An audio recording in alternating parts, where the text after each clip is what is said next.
Let me start with a warning. If you ever hear voices coming from a place that should be empty, don't listen.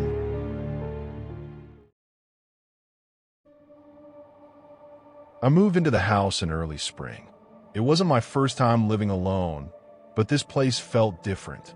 It was a rental, a cozy little home at the edge of a wooded area. The landlord was a quiet old man who barely said a word during our interaction. He just handed me the keys and muttered, "It's been empty a while."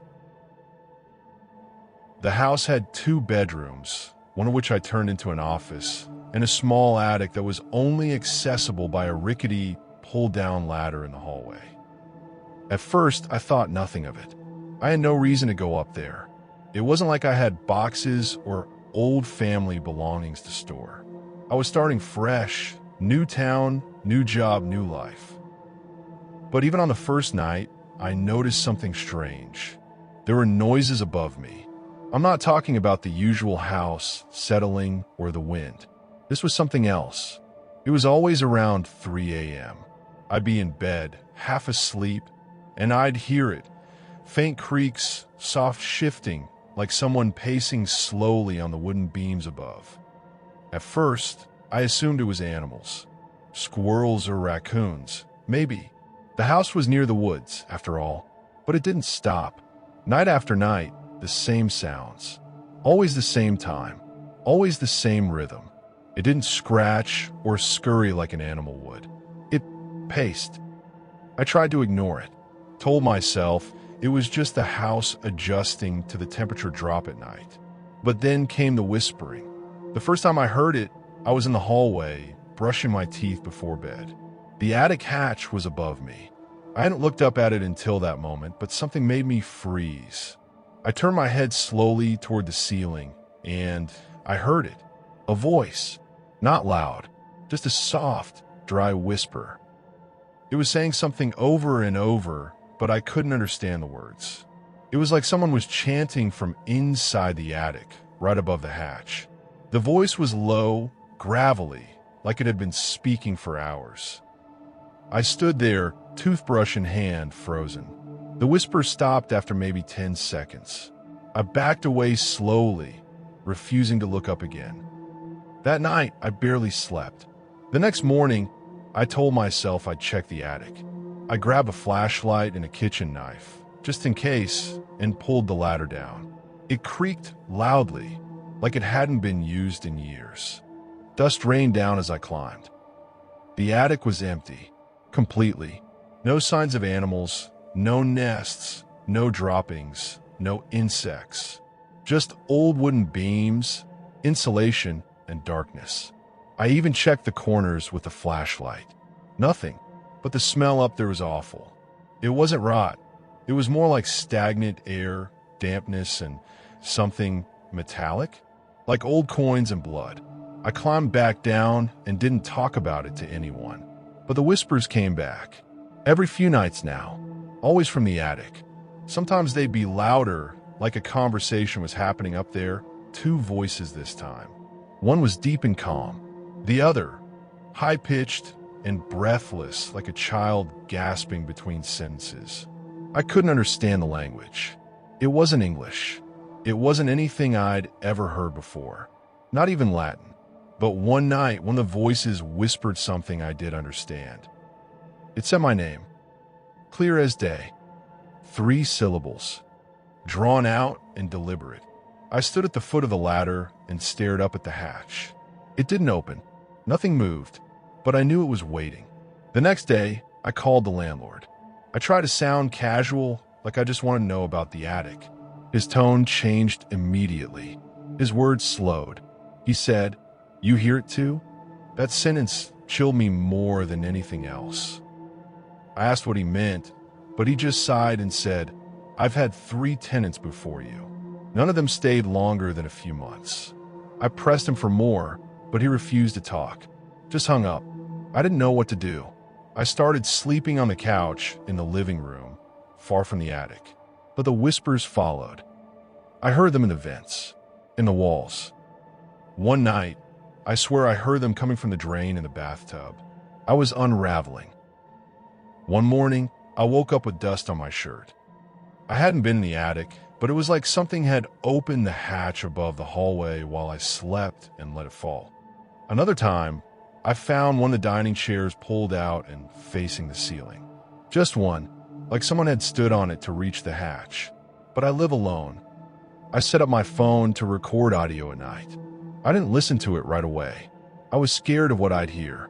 But eventually, curiosity got the better of me. The audio was mostly silence. Hours of nothing. But at exactly 3:07 a.m., the waveform changed. There was a click, like wood shifting, and then whispering. Soft at first, then louder. It was rhythmic, almost melodic, like a song without melody. Then came scratching, like nails dragging across wood. And then a single sentence. Let me down. I deleted the recording. I should have left the house then. I should have packed a bag and gone anywhere else. But I stayed. I don't know why. Maybe I needed answers. Maybe whatever it was already had its claws in me. The last night I spent there, everything changed. I was in the kitchen late at night, getting a glass of water. Every light in the house suddenly went out. All at once. The only illumination came from the moonlight through the windows. And then I heard the hatch creak open. I didn't move. I couldn't. My breath caught in my throat. The whispering started again, but this time it was in a room with me. Not above, not distant. It was behind me. I turned slowly and saw nothing. But the air was heavy, thick, like I was underwater. Then came a sound I'll never forget. Something dropping to the floor with a thud. It came from the hallway. Footsteps followed. Vet dreckig footsteps. Coming closer. I ran. Out the door. Into the night. I didn't even take shoes. Just my phone and my keys. I never went back. I called the landlord the next day and told him I wouldn't finish the lease. He didn't argue. I don't know what's in that attic. I don't want to know. I only hope no one else moves in after me. But if they do, tell them not to listen to the voices. Because once you hear them, they never stop.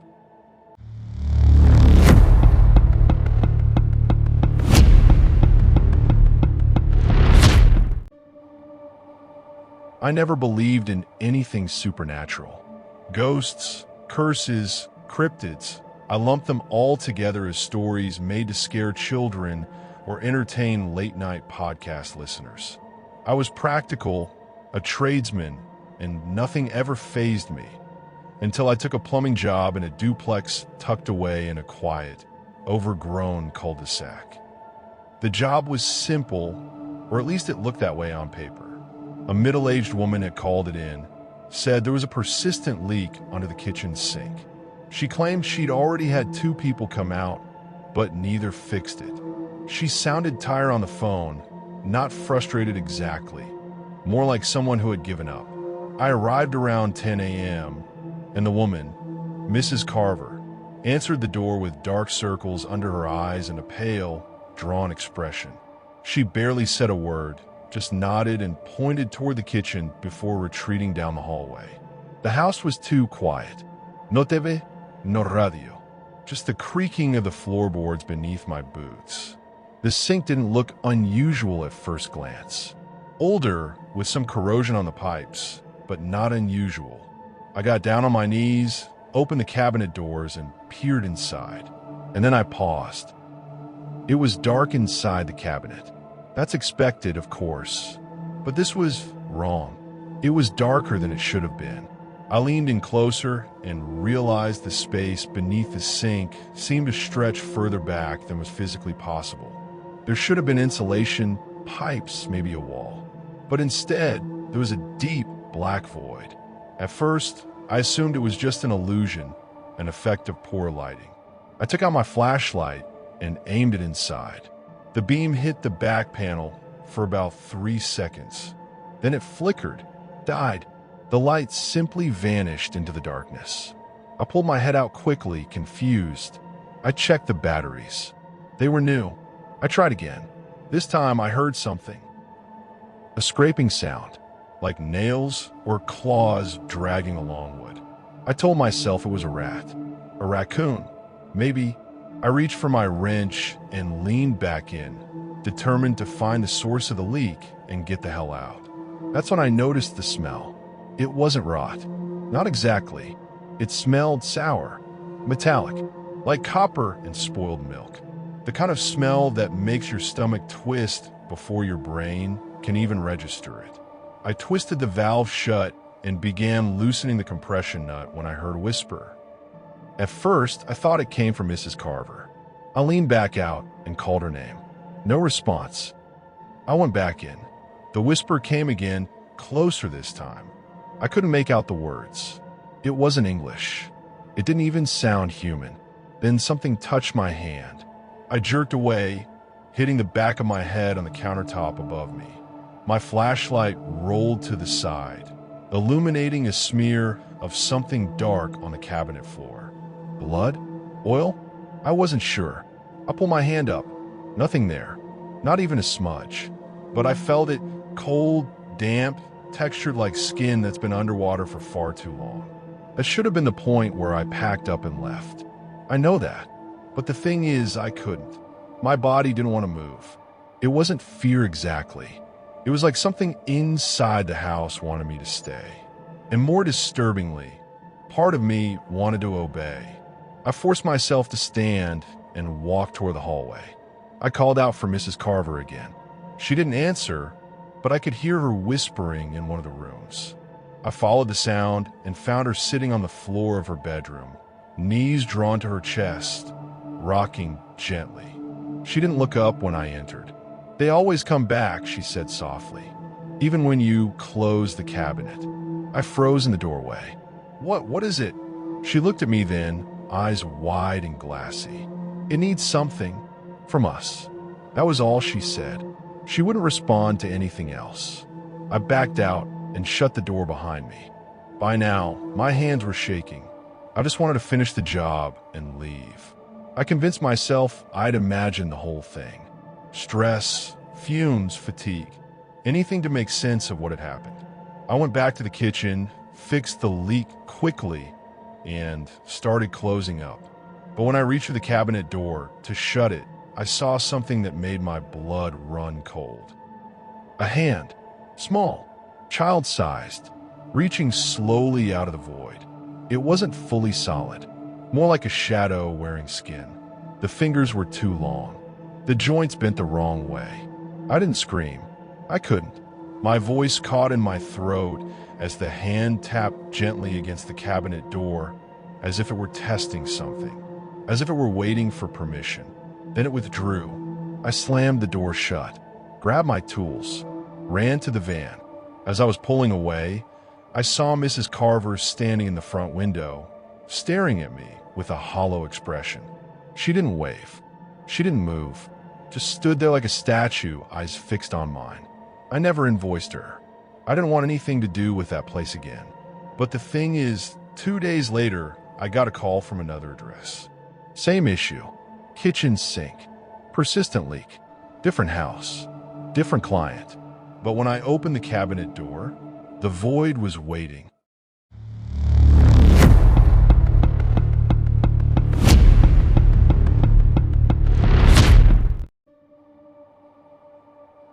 It started with the sound of breathing, not mine. I live alone in a one-bedroom apartment, so I know when a sound isn't supposed to be there. This was low, raspy, like someone trying to stay quiet, but not quiet enough. At first, I thought it was just in my head, a trick of fatigue. Maybe I work long hours in IT, and I often don't get home until after midnight. The first time I heard it, I was scrolling through my phone in bed. The room was silent except for the hum of my fan and the occasional passing car outside. But then, I heard it. Faint, but unmistakable. Breathing, coming from a vent above my bed. At first, I thought it must be the old building. The heating system's ancient and probably full of dust and rats. I brushed it off, but it came back the next night, and the next. Always at exactly 2:03 a.m. I didn't set an alarm. I didn't check the time every night. But somehow, I'd jolt awake at that exact moment, and the breathing would begin. Deep and slow, like someone with fluid in their lungs. It wasn't constant, more like a slow inhale, pause, then an even longer exhale. As if whoever, or whatever, was doing it wanted me to hear. By the fifth night, I stopped sleeping well. I found myself waking up before 2 a.m., staring at the vent in the darkness, waiting for the sound to start. And always did, right on time.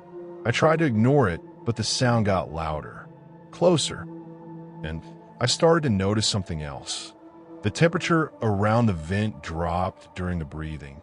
I could actually feel the cold radiating from the wall. It wasn't the AC, it was the middle of fall.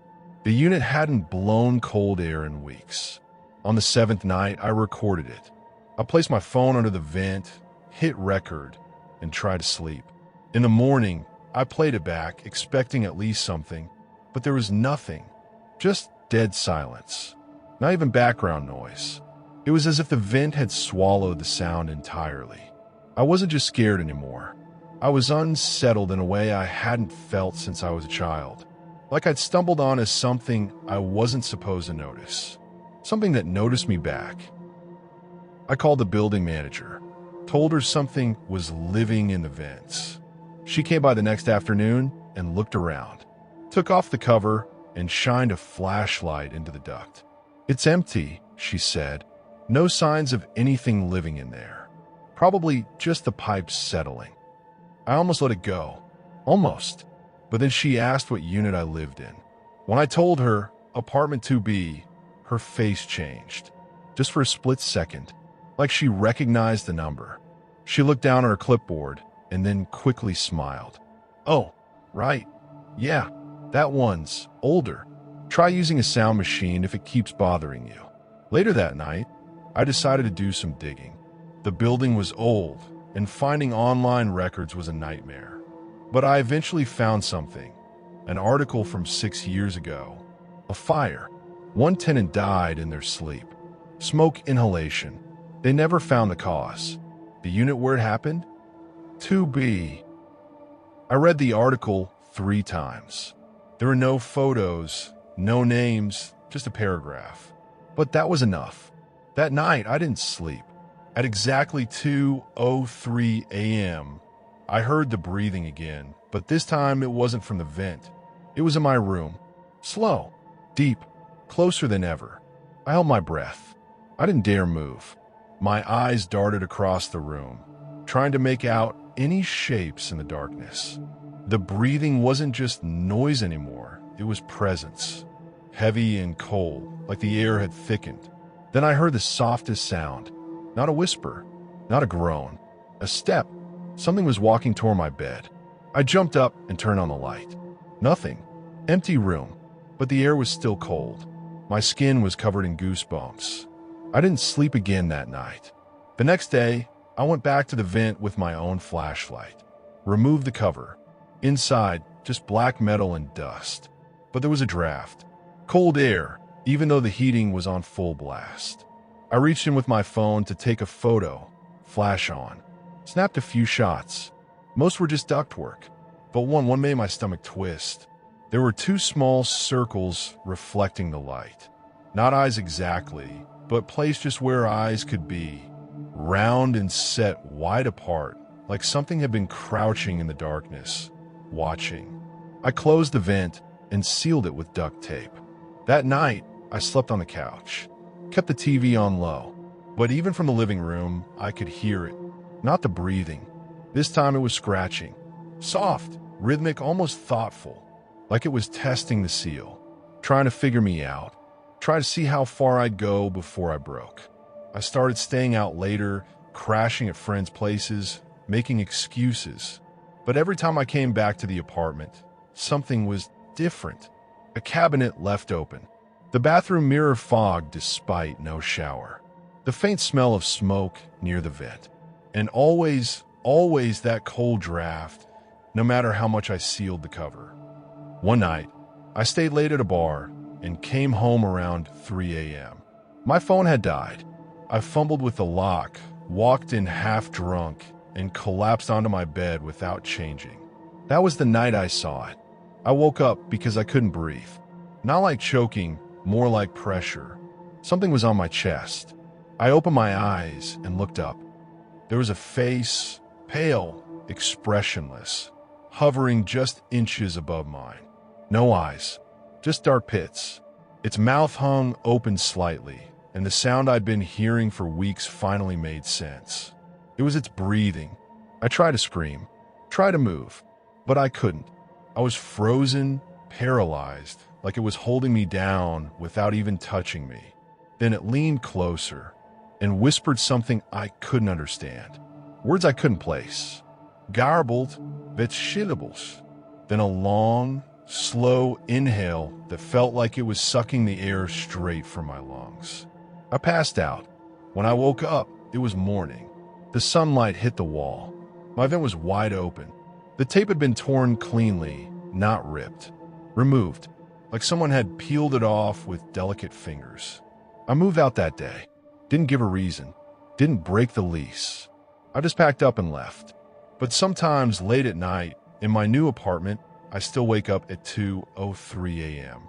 And I swear, I can hear it breathing. If you're still here, you're braver than most. Don't forget to subscribe to Mr. Hauntline for more chilling encounters like these. Leave a comment if you've ever experienced something unexplainable. Until next time, keep your doors locked and your lights low.